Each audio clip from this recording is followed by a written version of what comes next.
Социалдык тармактарда Юлия аттуу колдонуучу кечээ 7 октябрда медициналык борборго барып, таш боорлукка күбө болгонун айтат. Анын айтымында шал оорусу менен жабыркаган кызынын баш мээсин тарттыруу үчүн Кортекс медициналык борборуна барган.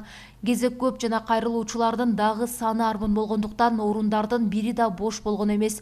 Баласын көтөрүп турган Юлия МРТнын каттоосунун жанында бир отургучтун турганын көрүп, ага кызын отургузат. Юлия белгилегендей, баласы шал оорусу менен ооругандыктан ал баса албайт. Керектүү кагаздарды толтурганча кызынын жанына имараттын ичиндеги кароолчу келип, бутуңду тартып түшкүн деп урушкан. Эне байкап калып, кызым оорукчан, ал сиздин айткандарыңызды түшүнбөйт жана баса албайт дагы дейт.